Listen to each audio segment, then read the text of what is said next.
année, nous allons parler de ce qui est similaire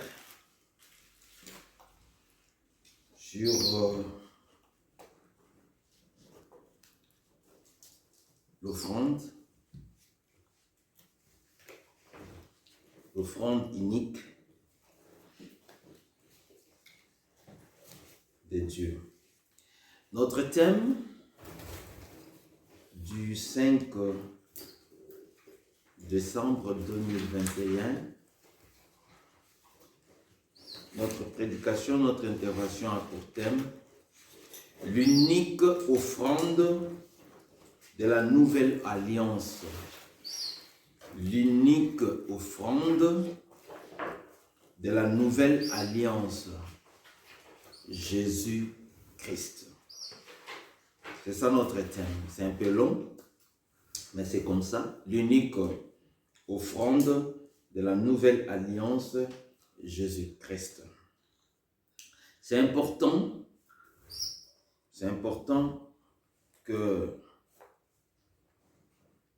nous, Église, nous ayons le temps de parler sur l'offrande de la nouvelle alliance, de l'offrande qui est Jésus-Christ. C'est vraiment important. Ézéchiel reçoit une vision sur la nécessité de la gloire de Dieu dans la maison de Dieu, entre parenthèses, temple, et l'attitude adoptée pour vivre cette présence divine, entre parenthèses, la gloire de Dieu. Je pense, lorsque nous venons dans la maison de Dieu, c'est juste pour vivre cette gloire de Dieu. C'est de vivre la présence de Dieu. Et c'est ce qui fait que nous venons toujours.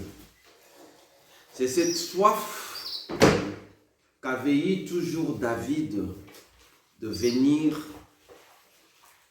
à la présence de Dieu pour être rempli de cette gloire de Dieu. Ézéchiel, le prophète, nous parle de cette vision dans Ézéchiel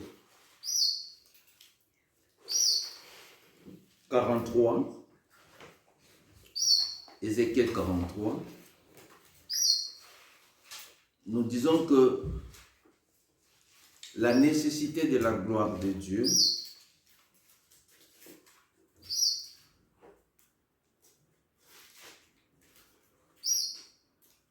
dans la maison de Dieu.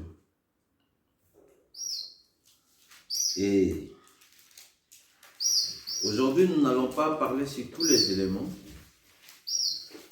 parce que le temps nous est imparti. Nous allons plus mettre l'accent sur l'offrande et nous allons clôturer. Mais quand vous commencez déjà le verset premier, là, le prophète explique l'entrée de la gloire de Dieu dans sa maison.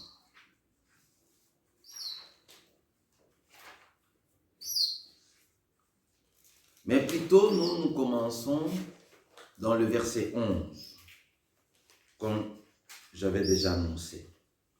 Verset 11. Ézéchiel 43, verset 11. S'ils rougissent de toute leur conduite, fais-leur connaître la forme de cette maison, sa disposition, ses issues et ses entrées. tous ses desseins et toutes ses ordonnances, tous ses desseins et toutes ses lois, mais en la description sous leurs yeux, afin qu'ils regardent tous ses desseins et toutes ses ordonnances et qu'ils s'y conforment dans l'exécution. Telle est la loi de la maison sur les sommets de la montagne, tout l'espace qu'elle doit occuper est très saint. Voilà donc la loi de la maison. Comme j'avais dit, quand vous lisez le premier verset, vous verrez que Dieu parlait de la gloire, de sa gloire dans sa maison. Et Dieu va dire à Ézéchiel, le peuple doit les reconnaître. Le peuple doit reconnaître, s'ils reconnaissent et qu'ils rougissent, c'est-à-dire regretter, si le peuple regrette leur comportement d'avant et qu'ils reconnaissent la maison, explique-les la forme de la maison. Alléluia. Amen. Parle de merveille, c'est-à-dire Dieu est en train de dire à Ézéchiel de parler le merveille de la maison de Dieu. C'est contraire, n'est-ce pas? Lorsque quelqu'un dit, ah, moi aujourd'hui je ne veux plus à l'église. Non, je ne veux plus aller à l'église. Mais Dieu dit, parle le merveille de l'église. Parle pourquoi il est important de venir à ma présence. C'est alors que tu leur enseigneras toutes les lois, toutes les ordonnances, les desseins que je te donne aujourd'hui, afin qu'ils gardent tous les desseins et toutes les ordonnances et qu'ils s'y conforment dans l'exécution. Donc nous venons à l'église pour être enseignés afin d'exécuter, mettre en pratique si vous voulez. Amen. Mettre en pratique la parole. Et Dieu va dire dans le verset 12, telle est la loi de la maison.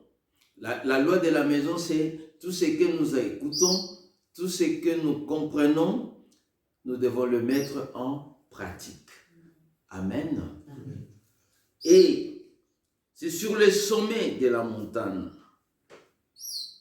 Vous vous rappelez ce que le Seigneur Jésus-Christ a dit?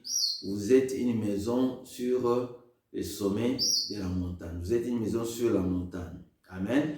Et que tout le monde vous voit et que vous devez être la lumière. Donc l'église est la lumière du monde. Voilà pourquoi il se place toujours dans on ne prend jamais les chandeliers, on les pose sous la table, mais on les met toujours dans les buissons. Toujours le buisson est toujours dans un chandelier au-dessus pour que tout le monde puisse voir. Tout le monde puisse avoir cette lumière. La parole de Dieu est importante. Et Dieu dit, l'espace qu'elle doit occuper est très saint. Donc, là où l'église de Dieu est plantée, le lieu est très saint. Alléluia. Amen. On ne se comporte pas n'importe comment. Non, on ne se comporte pas n'importe comment. Alors, Dieu va donner les mesures. Comme j'ai dit, nous allons parler ici, dans le verset 13, les mesures que l'autel doit comporter. Mais nous n'allons pas expliquer chaque élément en détail. Parce que nous n'aurons pas ce temps de tout parler sur chaque élément. Voici les mesures de l'autel, d'après les coudées dont chacune était plus longue d'un pal que la coudée d'ordinaire. La base avait une coudée de hauteur et une coudée de largeur. Et le rebord qui terminait son contour avait un empan de la largeur de largeur, c'était le support de l'autel. Ici, Dieu nous donne les éléments par lesquels qui soutient l'autel, comment l'autel a été construit, le mesure de l'autel. Alors verset 4, depuis la base sur le sol jusqu'à l'encadrement inférieur, il y avait 2 coudées et 1 coudée de largeur.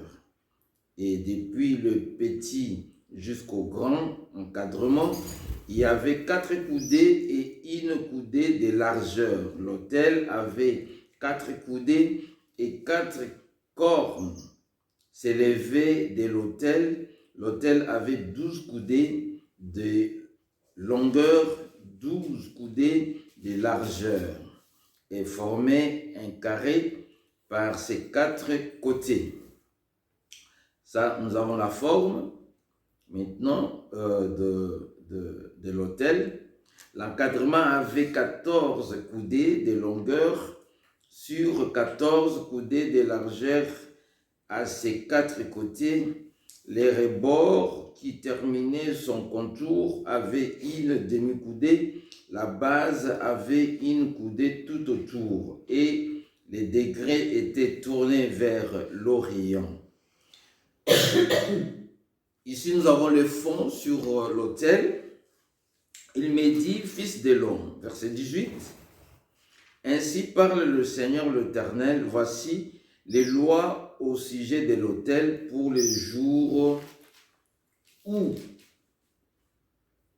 on les construira afin d'y offrir les holocaustes et d'y répandre le sang. Tu donneras, verset 19, tu donneras aux sacrificateurs, aux Lévites qui sont de la postérité des Tsadok et qui s'approchent de moi pour me servir, dit le Seigneur, l'Éternel,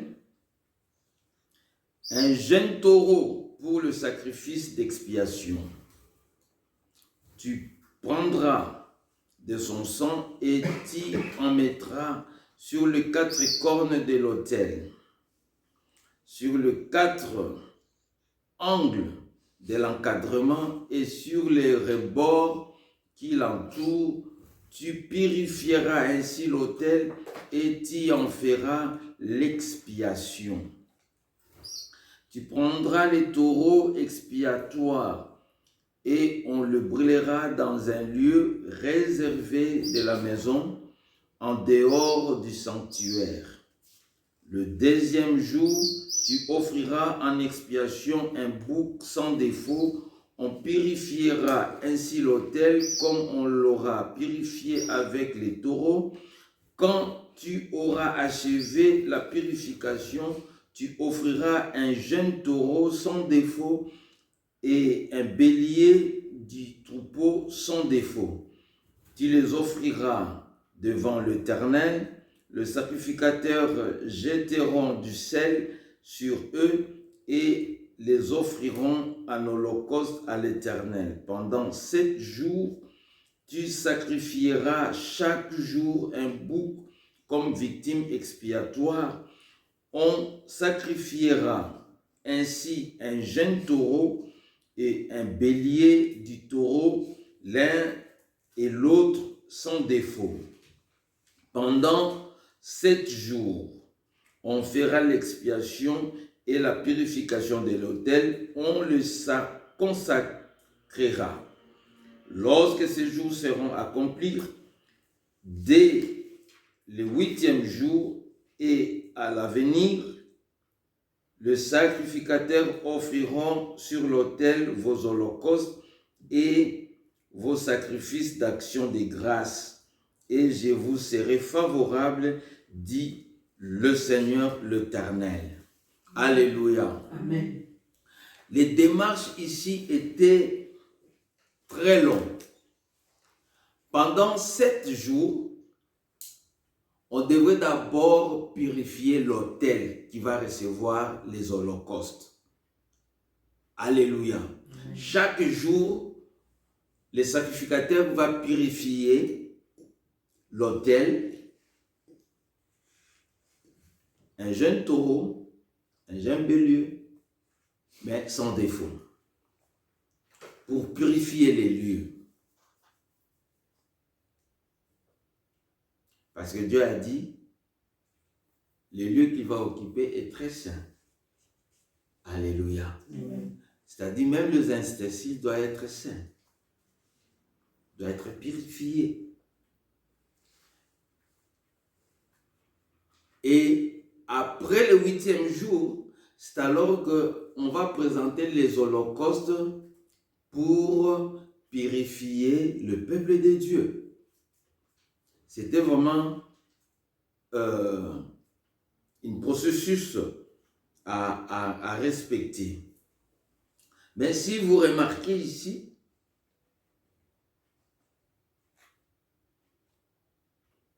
le modèle du service vient de l'Éternel. Dieu montre dans la vision à son prophète Ézéchiel ce qui devrait être respecté pendant le service pour purifier le peuple. Cela ne se fait pas de manière va-que-va, mais de manière selon la recommandation de Dieu. Puisque la Bible nous enseigne de l'offrande de Christ, le Seigneur aussi, à son tour, a respecté les dispositions. Dieu a parlé à Ézéchiel les dispositions. Lui-même aussi a respecté les dispositions établies. Il ne pouvait pas passer outre. Il devrait présenter tel que Dieu l'a établi dans les temps anciens.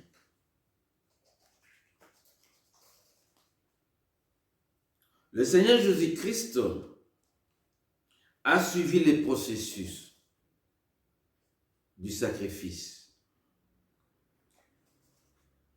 C'est l'épître de Hébreux qui nous révèle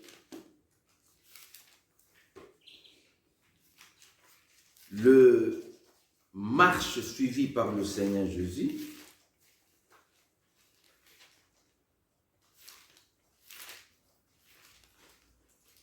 Hébreux chapitre 10. Hébreux chapitre 10, verset 1er. Hébreux 10, verset 1er. En effet, la loi qui possède une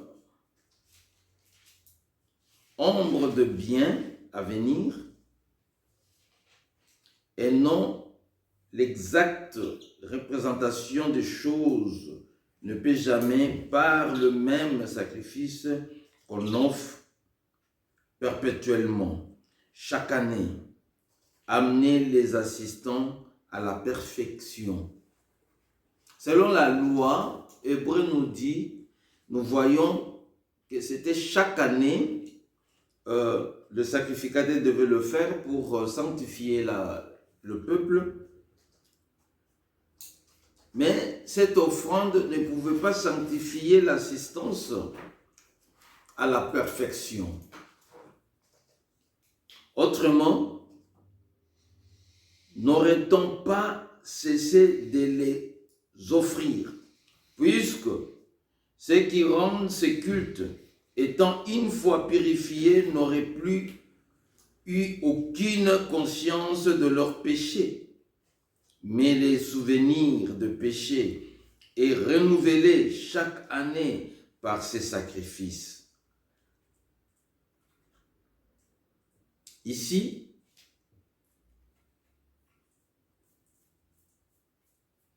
le fait qu'ils présentaient cette offrande chaque année, il renouvelait le pensée de leur péché.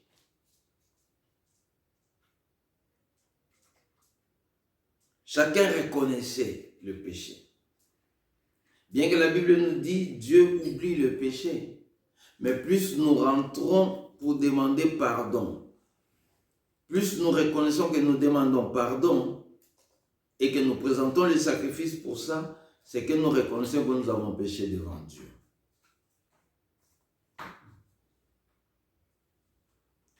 Car il est impossible, verset 4, que le sang des taureaux et des boucs ôte le péché. C'est pourquoi Christ, entrant dans le monde, dit, « Tu n'as voulu ni sacrifice, ni offrande, mais tu m'as formé un corps. Tu n'as agréé ni holocauste, ni sacrifice pour le péché. Alors j'ai dit, voici je viens. » Soulignez, voici je viens. Dans le rouleau du livre, il est question de moi. Pour faire, ô Dieu, ta volonté. Après avoir dit, d'abord, tu n'as voulu et tu n'as agréé ni sacrifice, ni offrande, ni holocauste, ni sacrifice. Tu n'as agréé ni sacrifice, ni offrande, ni holocauste, ni sacrifice pour le péché. C'est qu'on offre selon la loi. Il dit ensuite, voici, je viens pour faire ta volonté. Ici, vous voyez, il y a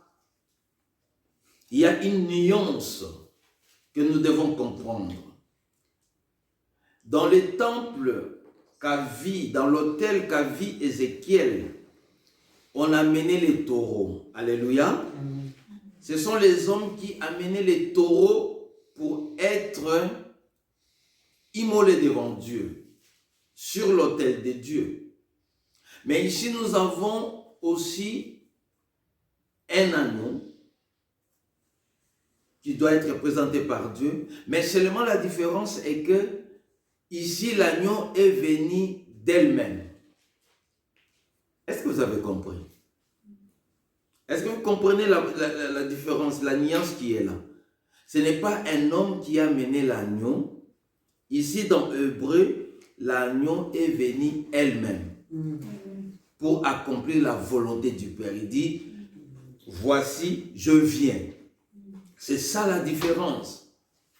La différence entre les agneaux d'avant et l'agneau d'après. Les béliers, les taureaux. Avant d'ailleurs, on a présenté les taureaux et les béliers.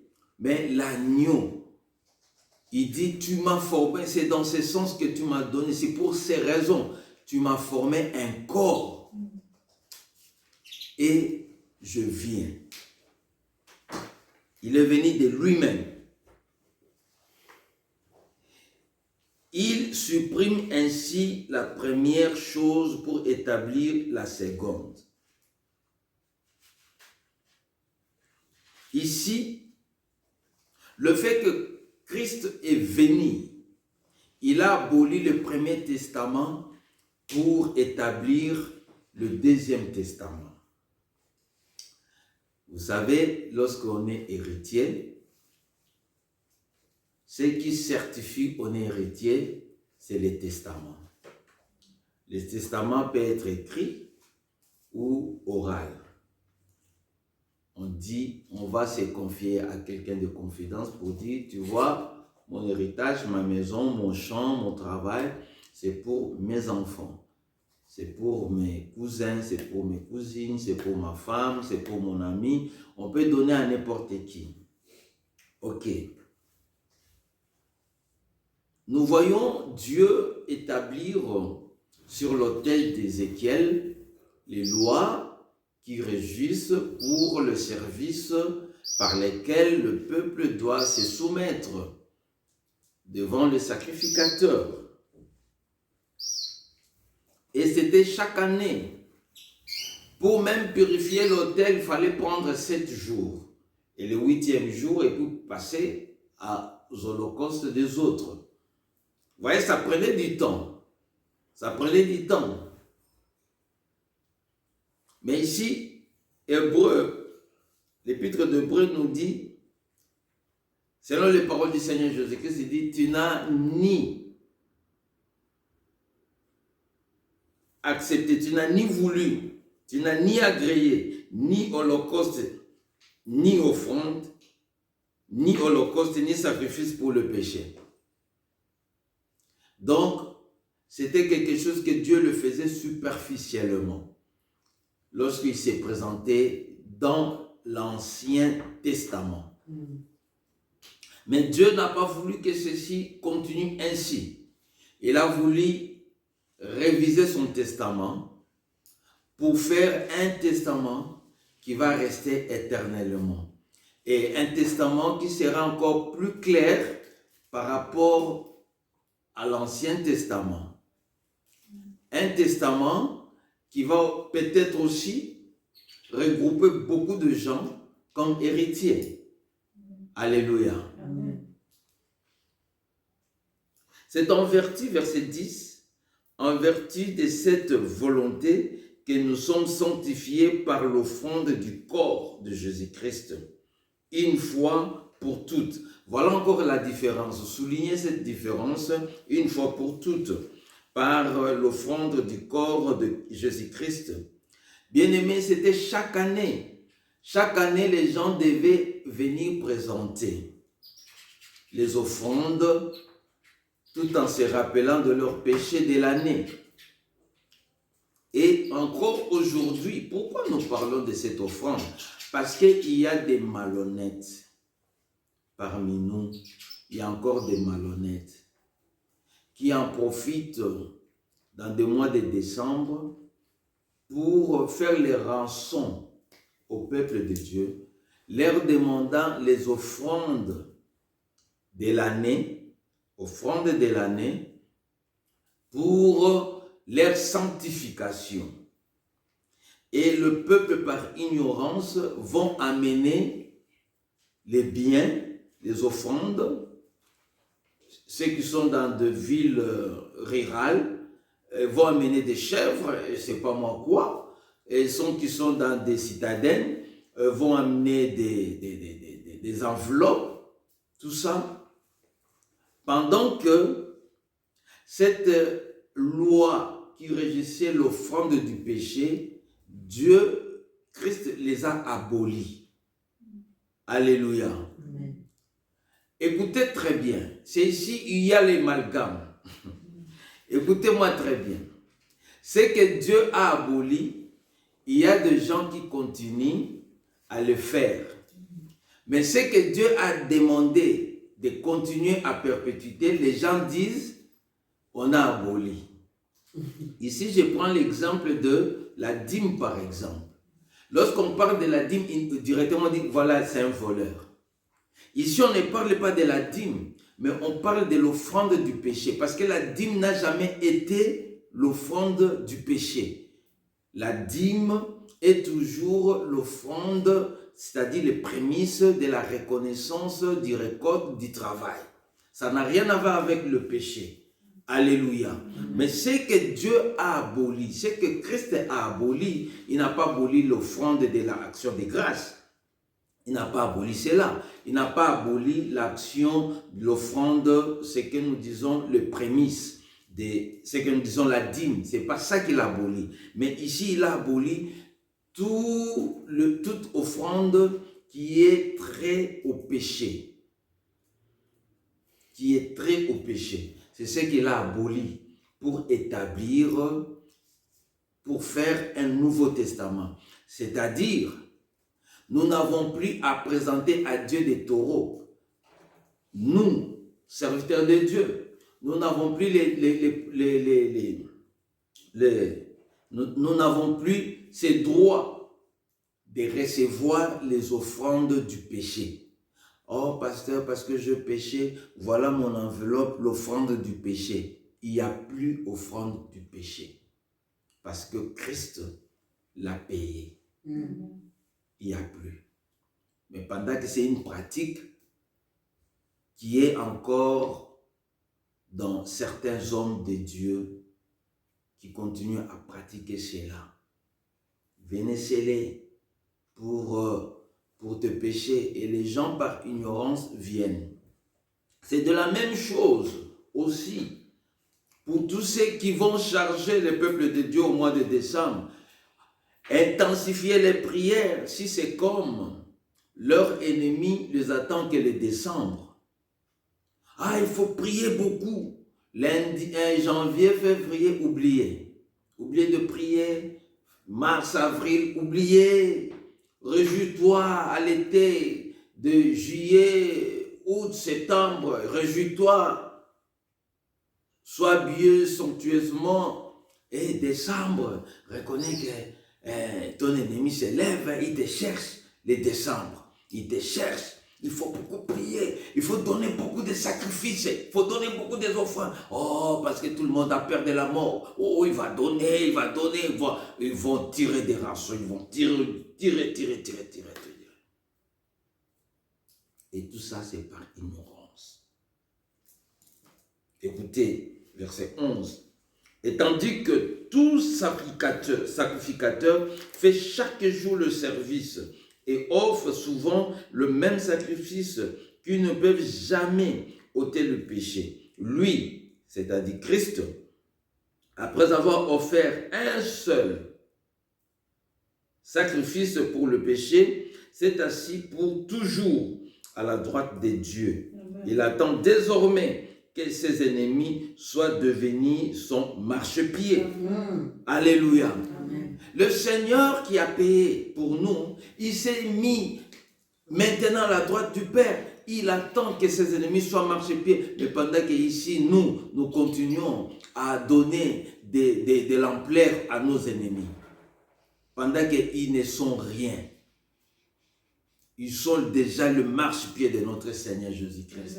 Mais on les donne encore beaucoup d'importance. Tellement on parle de l'ennemi prend encore l'ampleur. Dieu a dit à Ézéchiel, la maison sera le lieu très saint. Alléluia. Amen. L'église est là pour parler les choses saintes. Les choses saintes, si vous voulez. Alléluia. Amen. Ce n'est pas pour venir expliquer les gens, tu sais les démons tu connais les démons de quoi là. Ce n'est pas pour venir prendre, on voit les gens faire des séminaires pour expliquer chaque nom des démons, tout ça, et pensant aidant les autres, mais plutôt c'est pour frustrer les autres. Parce que les moustiques, nous les en avons toujours. Les cafards sont toujours là. Si tu ne fais pas attention, il va entrer dans ta cuisine. Et maintenant, comme on l'a enseigné, tu sais qu'il y a des cafards qui sont des démons. Alors quand on voit les cafards, on oublie que Dieu avait aussi créé les cafards. On oublie que Dieu avait aussi créé les moustiques. Ce n'est pas tout moustique et démon. Ce n'est pas tout le monde est démon. Alléluia. Amen. Et verset 14, car par une seule offrande, il a amené à la perfection pour toujours ceux qui sont sanctifiés.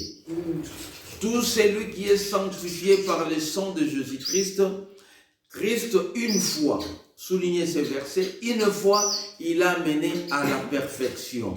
Pendant qu'il a commencé, il a dit, c'était ni holocauste, ni offrande du péché, parce que les sacrificateurs devaient chaque année présenter le même sacrifice. Mais Jésus n'a pas besoin de présenter chaque année le même sacrifice. Jésus-Christ n'a pas besoin chaque année de monter sur la croix. Il n'a pas besoin, il a fait une fois et une fois pour toutes. Amen. Et le testament-là reste encore en vigueur jusqu'à nos jours. Le testament reste puissant jusqu'à nos jours. C'est maintenant la conscience de reconnaître, comme Dieu a dit à Ézéchiel, enseigne-les s'ils reconnaissent, parle-les de la maison de Dieu. Alléluia. Donc voilà pourquoi nous devons répéter cette offrande unique de Dieu, de la nouvelle alliance, l'offrande présentée par le Seigneur Jésus-Christ, pour que nous reconnaissons notre position, notre affiliation avec Dieu. La position que nous avons maintenant. Nous sommes ce que Dieu dit que nous sommes. Alléluia. Non ce que les hommes disent que nous sommes, mais nous sommes exactement ce que Dieu a dit, ce que Christ a déclaré, que nous sommes devant le Père aujourd'hui.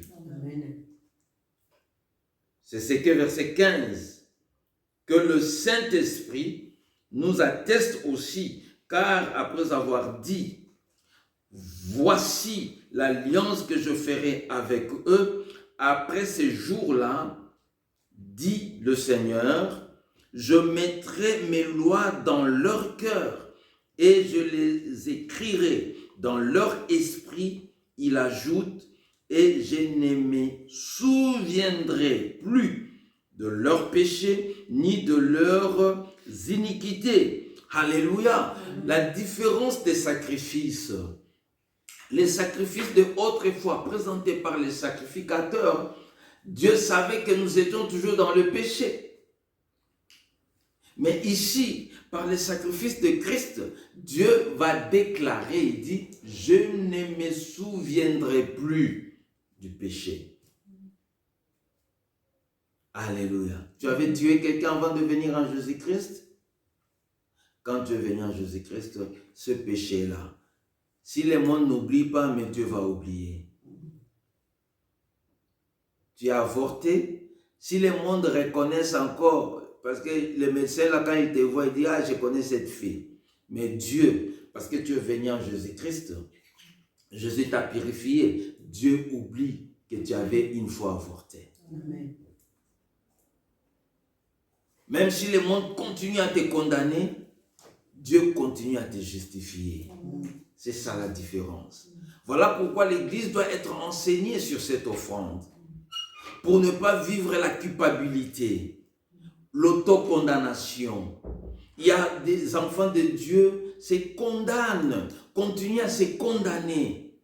Et ils n'arrivent pas à s'approcher devant Dieu pour être remplis de la présence de Dieu. Mais les gens continuent à se cacher de la face de l'Éternel. C'est vraisemblablement comme l'image d'Adam et Ève. Après avoir péché, quand vous lisez dans Genèse, après avoir péché le soir, ils ont entendu la voix de l'Éternel. Qu'est-ce qu'ils ont fait? Ils se sont cachés. Lorsque Dieu appelait encore Adam, Adam, Adam, Adam répondait, Seigneur, je suis ici, je me cache. Dieu lui dit, pourquoi tu te caches? Il dit, je suis nu. Et Dieu lui dit, qui t'a dit que tu es nu? Ah, la femme que tu as mise à mes côtés. C'est cette femme m'a fait tomber. Ah, tu as mangé l'arbre du fruit de la connaissance du bien et du mal? Dieu a compris et Dieu les a empêchés de s'approcher encore une fois sur l'arbre de vie. Sinon, leur péché restera à vie. Alléluia. Ni t'était Dieu aurait empêché Adam et Ève de s'approcher maintenant de là, parce que l'arbre de la connaissance du bien et du mal, ils ont consommé, mais Dieu les a empêchés de s'approcher de l'arbre de la vie. Parce que s'ils s'approchaient de l'arbre de la vie, là maintenant le péché sera aussi éternellement. Mais de là, Dieu a préparé quelque chose. Mais qui devrait venir? C'est Christ qui dit, mais voici, je viens. Il est venu seul, avec sa propre volonté. Il n'a pas été poussé par le Père, non. Mais il est venu de lui-même. Voilà pourquoi son sacrifice était agréable devant Dieu. Verset 18. Or, là où il y a le pardon de péché, là où il y a le pardon de péché, il n'y a plus l'offrande pour le péché. Ce n'est pas le pasteur Didier à inventer. Je sais qu'on va m'attaquer. Ah, mais qu'est-ce qu'il enseigne lui? Qu'est-ce qu'il comment? Non, c'est la Bible qui le dit. Là où il y a le pardon des péchés, c'est-à-dire Christ a déjà pardonné, nous n'avons plus droit. Je le dis parce que je sais, une fois, il y a une soeur qui est venue. Il y a un pasteur qui lui a dit, bon, comme toi tu es en Allemagne, cherche un homme de Dieu, que toi tu vois, il craint Dieu, tout ça, va lui donner ton offrande. Parce que la sœur était tombée grosse, Il a parlé avec son pasteur qui est au pays. Il dit, bon, parce que le temps nous court, parce qu'il y avait tellement de prophéties, la sœur là a été engloutie par des prophéties. On lui a dit que tu vas mourir parce que tu as fait passer, parce que tu es tombée enceinte. Il y a des petits prophètes, les jeunes là de 17 ans, le voyaient déjà en cercueil et la fille était troublée.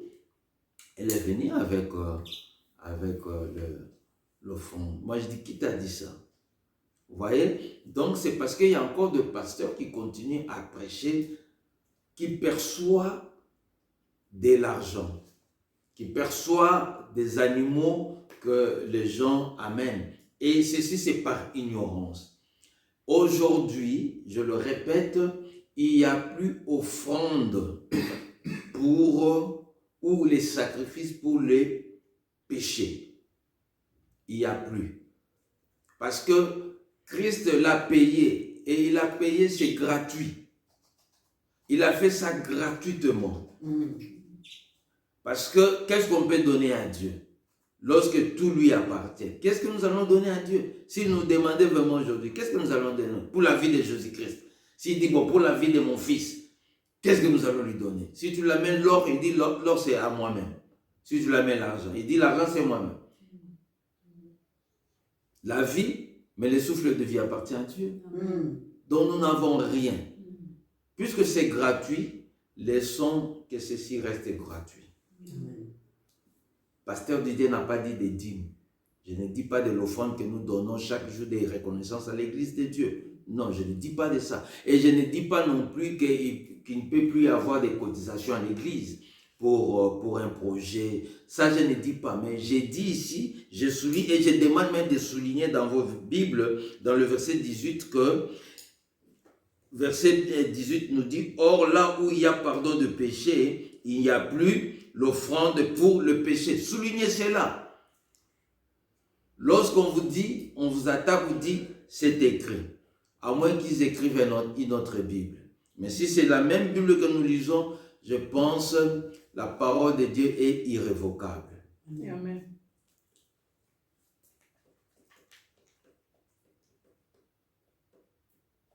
Nous avons compris qu'on amenait autrefois l'animal, mais Christ dit, voici je viens. Et c'est en vertu de cette volonté que nous sommes sanctifiés par l'offrande du corps de Jésus-Christ. Une fois pour toutes. Nous avons tous souligné. Très important, c'était le verset 16 et 18 dans ces chapitres. C'est ce qui était très important aussi, que nous devons garder dans notre intelligence. Nous allons rapidement, nous restons dans le livre dans l'épître de Hébreux, chapitre 13 cette fois-ci, Hébreux chapitre 13, Hébreux chapitre 13, verset 10 au verset 14. Hébreux chapitre 13, verset 10 au verset 14. Lisons la parole de Dieu. Nous avons un autel dont ceux qui font le service au tabernacle n'ont pas le droit de manger. Les corps des animaux dont le sang est porté dans le sanctuaire par les souverains sacrificateurs pour le péché sont brûlés hors du camp. Souligné hors du camp. C'est ce que nous avons vu dans Ézéchiel, lorsque nous lisons Ézéchiel 43, verset 21. Dans la maison de Dieu, il y a un lieu réservé où on devait présenter les sacrifices. Alléluia. Oui, aujourd'hui encore, nous sommes censés de recevoir le frères et sœurs. Lorsque la Bible dit qu'il n'y a plus l'offrande du pardon sur le péché, mais la Bible ne dit pas non plus qu'il n'y a plus ce que communément dans le réveil, nous disons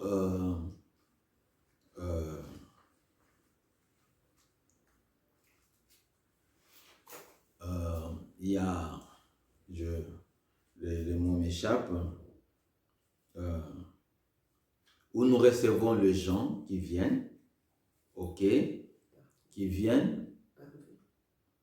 Non, nous recevons les gens, nous sommes déjà dans le parvis, mais nous recevons les gens pour que les gens ont besoin aussi des secours des hommes de Dieu. Les gens ont besoin d'être réconfortés, c'est-à-dire d'être expliqués par rapport à ce qu'il a fait, afin de prier pour lui. Et ces moments forts est toujours là. Mais ces moments ne peuvent jamais se faire en public. Quelqu'un qui vient, qui reconnaisse qu'il a fait quelque chose. C'est autre chose. Hein? Non, je ne parle pas de sanctuaire. C'est un terme comme ça jamais bien. Non, je ne parle pas de ça. Et ces hommes, quand ils viennent, ils ont honte de ce qu'ils ont fait. Et il vient expliquer à l'homme de Dieu ce qui s'est passé. Quelqu'un qui a volé, quelqu'un qui a triché, il ne peut pas dire ça comme ça publiquement, comme lorsque nous faisons nos témoignages. Mais il va chercher l'homme de Dieu, il va lui parler dans son bureau, il va parler dans un coin de l'église, exactement, parce que il se trouve un peu culpabilisé. Il sent que ce n'était pas bien, il ne peut pas continuer à vivre comme ça. Et ces moments-là, c'est un moment de confiance entre l'homme de Dieu et la personne qui est venue confesser. Parce que la Bible dit, confessez vos péchés les uns les autres. Amen. Ça, nous pouvons le faire. Ça n'a rien à voir avec l'offrande du pardon des péchés. Mais confesser, c'est pour se libérer. Alléluia. Parce que lorsque tu me dis ce que tu as fait, moi je vais te montrer la parole de Dieu qui te rassure que tu es toujours enfant de Dieu. Et je vais prier pour toi, pour que tu te sens à l'aise et de t'encourager de continuer à marcher avec Dieu. Alors, ici, il y avait un lieu réservé par Dieu qu'il a demandé à Ézéchiel qui devait être construit, les lieux hors de l'autel. Alléluia. Amen. Hors de l'autel pour recevoir tous ces holocaustes. Ça devait se faire hors l'autel. Et ici, Hébreu va aussi répéter. J'avais dit que Christ, qui devait montrer, qui devait donner son offrande, devrait aussi respecter ce que Dieu a établi pour l'offrande du pardon de péché. C'est pourquoi, verset 12, c'est pour cela que Jésus aussi, voilà, il y a le mot aussi. Jésus aussi, afin de sanctifier le peuple par son propre sang, a souffert hors de la porte. Alléluia. Vous savez, là où le Christ fut crucifié, c'était hors de la ville. Alléluia. C'était important. Parce que la Bible même dit, maudit celui qui est sur la croix. Alors si Christ mourait dans la ville sera maudite. Alors il devait sortir dehors de la ville. Comme autrefois aussi, dans la maison de Dieu, il y avait un lieu, comme je venais de vous situer, dans verset 21, Ézéchiel 43, 21, un lieu qui était réservé uniquement pour recevoir ces lieux, recevoir les lieux des holocaustes pour le pardon, pour ne pas souiller l'autel de Dieu. Alléluia.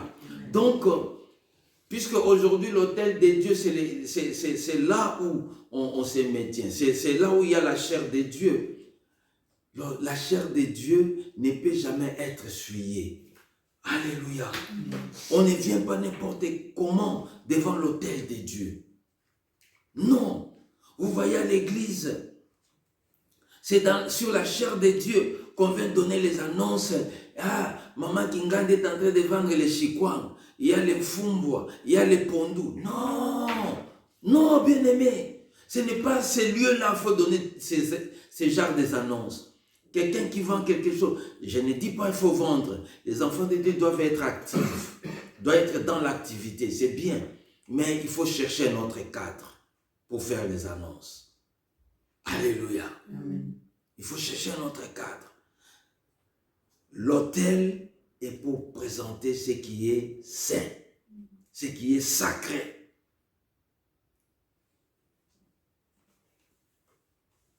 L'autel est pour proclamer la gloire de Dieu. L'autel est pour proclamer aujourd'hui la gloire de Dieu, c'est Jésus-Christ. Proclamer maintenant la révélation de Dieu qui est Christ. C'est lui l'acteur principal. De l'Ancien Testament au Nouveau Testament. C'est lui toujours. Nous l'avons vu la fois passée lorsqu'on a parlé des origines. Nous avons vu qu'il demeure. Autrefois, par d'autres représentations, la parole de Dieu nous explique, mais c'était toujours Christ. Alors la séparation avec le monde, le fait que Christ l'accomplit lui-même, il a séparé le monde et le nouveau, l'ancien monde et le nouveau monde. Le fait d'être crucifié dehors. Alors voilà pourquoi le verset, ce qui est encore important ici, c'est le verset 13 et verset 14, entre toi et moi. C'est que la Bible nous exhorte ici, sortons donc pour aller à lui. Parce que Christ reste toujours dehors. Donc c'est à nous de sortir pour aller vers lui. Hors du camp, en portant son opprobre. Car nous n'avons point ici-bas des cités permanentes, mais nous cherchons celle qui est à venir.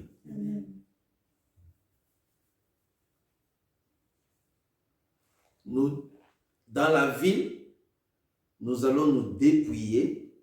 Nous allons d'abord nous dépouiller de nos charges et nous sortons pour aller vers lui.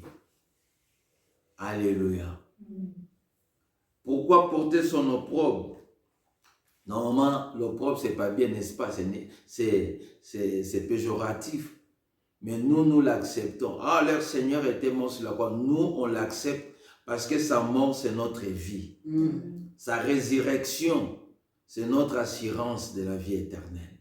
Nous, on accepte que le Seigneur Jésus-Christ était mort et ressuscité. Et d'ailleurs, la Bible dit dans les épîtres de Jean, c'est lui qui ne confesse pas que le Fils de Dieu était mort et ressuscité. Il n'est pas de Dieu. Donc, nous devons le confesser et nous portons cet opprobre. Nous l'acceptons. Mais je ne dis pas d'aller acheter des chaînettes avec des croix. Je ne dis pas ça. Ça n'a rien à voir avec ça. On peut porter dans son âme, dans son esprit. On porte cet opprobre. Nous acceptons parce que en réalité, Christ n'est pas aujourd'hui mort, Christ est aujourd'hui ressuscité. Il a la droite du Père. Amen. C'est ça notre force, c'est ça notre assurance. Alléluia. Amen. Donc, bien-aimés, c'est important. C'est important à chaque fois que nous puissions parler de cette offrande. À chaque fois que nous puissions parler de cette offrande, que Christ a présenté l'offrande pour nous, une fois et une fois pour toutes. Ce n'est pas chaque jour, mais plutôt, je peux demander pardon à Dieu aujourd'hui sans présenter une offrande, mais je peux demander pardon à Dieu parce que je péchais. Je demande pardon et Dieu rétablit ma communion avec lui. Sans présenter l'offrande, mais reconnaître l'offrande qui a été présentée par Christ. Ça, c'est important. Amen. Que Dieu nous bénisse.